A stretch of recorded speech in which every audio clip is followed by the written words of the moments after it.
To our channel general knowledge. আজকে আমরা দেখবো 7ম দফা লোকসভা নির্বাচনে যে আজকে ভোট পর্ব চলতেছে, সেখানে যাদবপুরে কার দখলে হাড্ডাহাড্ডি লড়াই অনির্বাণ এবং শাইনির মধ্যে। দেখো 100% বুথ ফেরত সমীক্ষা নিয়ে কিন্তু আমরা এই ভিডিওটা বানাচ্ছি, তো অযথা ফাট না ওকে, চলো ভিডিও শুরু করা যাক।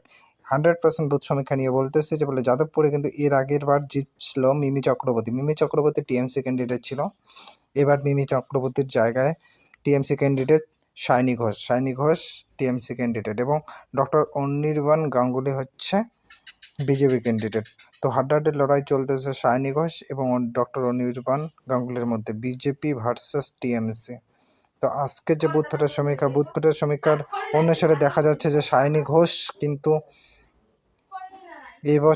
এবার পিছিয়ে। যাদবপুর থেকে কিন্তু সম্ভাব্য জয়ী প্রার্থী হচ্ছে ডক্টর অনির্বাণ গাঙ্গুলি। ডক্টর অনির্বাণ গাঙ্গুলি হচ্ছে বিজেপি ক্যান্ডিডেট। তো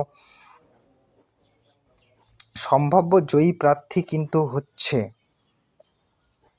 ডক্টর অনির্বাণ গাঙ্গুলি বিজেপি থেকে। তো এটা সম্ভাব্য বুথ ফেরত যে সমীক্ষা রয়েছে তার ভিত্তিতে। তো দয়া করে হতাশা কিংবা আনন্দ পাবেন না আমার এই সমীক্ষার উপর করে, ফলাফল বিপরীতেও যেতে পারে।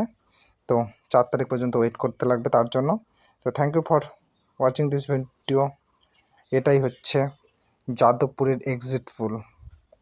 একদম ডক্টর অনির্বাণ গাঙ্গুলি কিন্তু এইখানে বিজেপি থেকে এগিয়ে রয়েছে যাদবপুর থেকে। Thank you for watching this video.